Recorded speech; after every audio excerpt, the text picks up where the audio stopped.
Hey, what's going on, guys? Katie Ketchum here, and I'm going to talk about something very near and dear to my heart. So this vlog is going to be about Pokemon. Yep. It's probably one of my favorite video game series, well, Game Boy video game series. It's still a video game, okay? So I started playing Pokemon in 1998. I was about 5. Was I 5? Hold on, I'm doing math. No, I was about 6 years old. So, my dad went on a trip to Vegas. He goes to Vegas every year to do some work stuff, gamble a bit, have some fun, you know, what's good. So when he came back as like a souvenir, I guess, he got my brother and I Game Boy Colors. So I had like the reddish pink one, and my brother had like the teal blue one.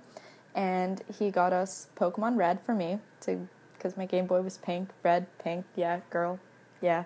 And my brother got Pokemon Blue.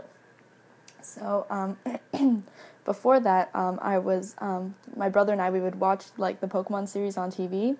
I had a book that was based on Pokemon Red, or like Pokemon Red, Blue, all that good stuff. So it would follow like Red's adventure throughout the game, through the Viridian Forest, fighting the gym leaders, beating Team Rocket, facing the Elite Four, beating Gary, all that good stuff.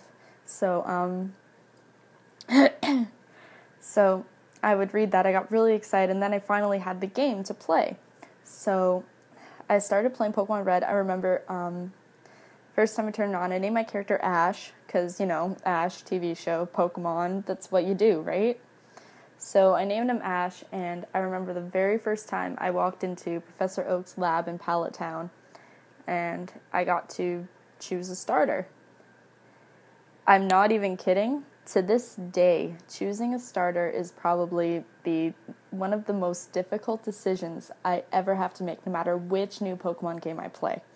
So the very first time I played Pokemon Red, I chose a Charmander, because fire Pokemon are fucking beast. Just saying. So, you know, obviously, you know, Gary chose a Squirtle, because I named my rival Gary, because, you know, we gotta keep true to the series, okay? Okay. So I named my rival Gary. He obviously chose a Squirtle. We battled. I fucking won. Y'all know I won. I'm a fucking Ketchum. I won. Anyway, so, you know, going through the Viridian Forest, I spent like 5 hours trying to catch a fucking Pikachu in the Viridian Forest. Never happened. To this day, I've never owned a Pikachu, and I'm still butt mad about it. Fighting Brock took me literally forever. Because, you know, like, fire, rock type, they don't really do anything to each other. Kinda sucked. Anyway, so I finally beat Brock. Went through, Mount Moon? Went through Mount Moon. Remember when you get the fossils? I always chose like the really lame one. I think I got like a Kabuto fossil. I've always wanted no, did I choose Kabuto? I think I chose Kabuto once. But y'all know that Kabutops is elite, so no complaints here. I've always wanted an Aerodactyl, though. I've always wanted a fucking Aerodactyl. That shit is fucking cash.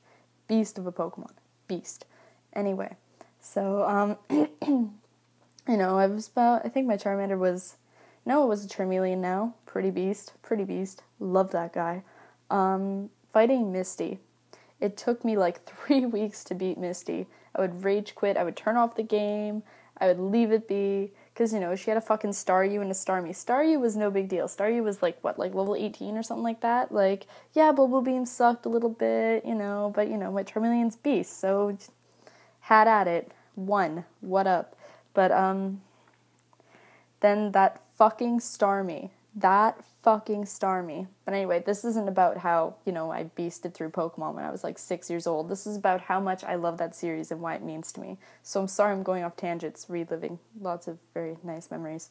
I guess the reason why Pokemon means as much to me as it does is, this is actually going to sound really stupid, really sad. I was bullied a lot as a child. Probably till from when I was about 5, when I moved to a different part of Toronto. I used to live like Forest Hill area in Toronto. Not sure if any of my subscribers are familiar with that area. I lived in this shitty apartment on the street called Oriole Parkway, and then I went to Oriole Parkway Public School. So I went there for junior kindergarten, like the first 2 weeks of senior kindergarten. Then we moved out here to Etobicoke, where I've been living since I was about 5 years old, so almost 16 years now. 16 years. Damn.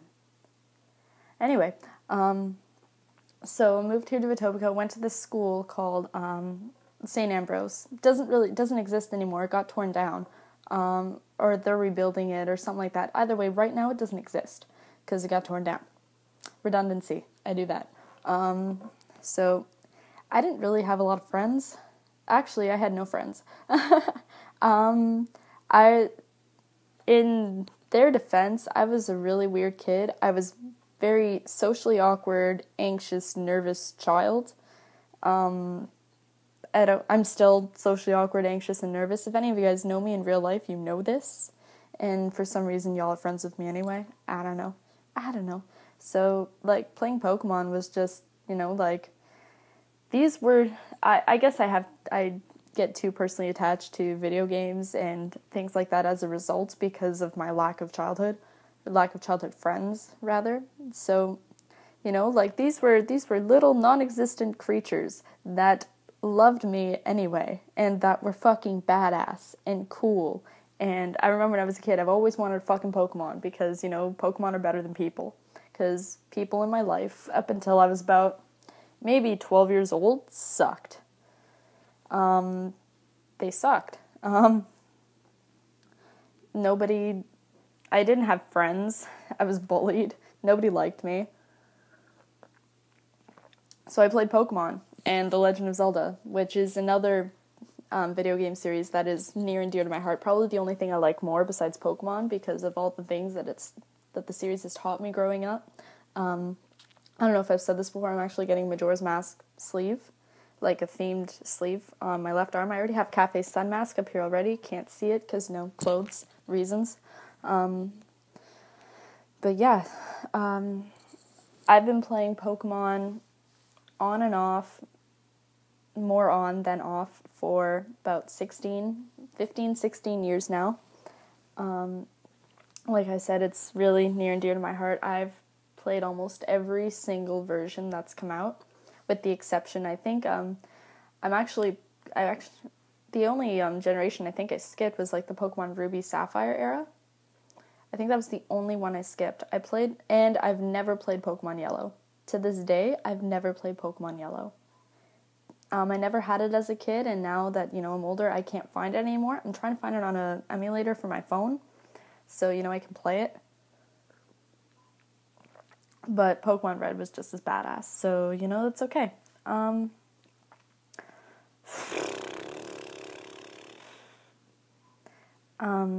The only ones, I'm playing Pokemon Ruby right now, though. I have a Game Boy Advance emulator on my phone, so I'm playing that right now. It's pretty sweet. I also recently bought Pokemon Black 2, so I'm playing that on my DS right now. And I also have Pokemon Soul Silver, which was just such a nostalgia buy for me. I probably played Pokemon Silver growing up way more than I played Pokemon Red, just because, it was a lot better graphically. Yeah, it's still 8-bit, they're still tiny, this and that. The remake is obviously so much better, but, it was the first Pokemon game I ever played in color. The new generation of Pokemon, swept me away. They were fantastic. Pokemon Generations 1 and 2 are still my favorite to this day because of the huge nostalgia factor. I never really related with later gens. I don't get it. But they're still badass, don't get me wrong, I just don't get it. My team, any of you guys that, follow me on Facebook or anything like that, you guys know that I have a Gyarados. Her name is Cupcake. She's in her mid-level 50s, and she's a fucking tank, and I love her. Yes, once upon a time, she was a level 5 Magikarp, and I trained that motherfucker. No rare candies on this bitch, okay? My Magikarp was fucking beast. Probably one of my favorite Pokemon of all time, just because of how majestic it is. And I guess the one metaphor that you can even draw from that is that, you know, like, I guess, oh my god, now I'm making metaphors out of Pokemon. I don't know, like, I could really relate to Magikarp. Like, as really, that sounds really fucking nerdy, but it's true. Like, you know, I was like a little wimpy kid, nobody liked me, couldn't do shit, I have no talents growing up, you know, like, what the fuck does Magikarp do? Doesn't learn Tackle till like level 15, and even then, like, you know, it's not very powerful. It's just, you know, it just flops around. It's nothing special. Everybody hates it.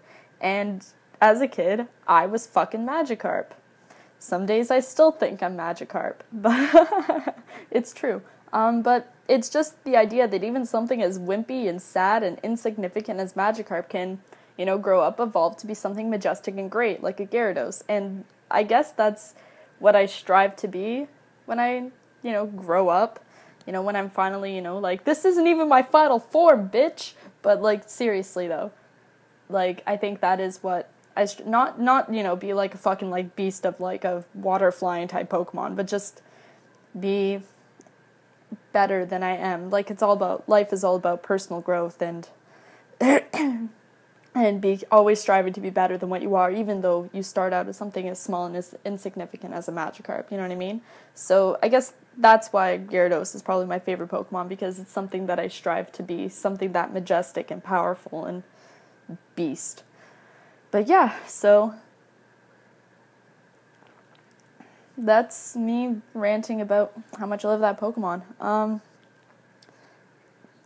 What video games did you guys like growing up? What ones do you have special attachments to? Do you guys have favorite Pokemon? You know, just let me know. As always, the links to my Facebook, Twitter, and Tumblr are below, as well as the Facebook group link and the Tumblr link for your ear-stretching connection for all of your wonderful body modification and ear-stretching needs. Again, I'm Katie Ketchum, and I will see you guys later. Thanks for watching. Love you guys.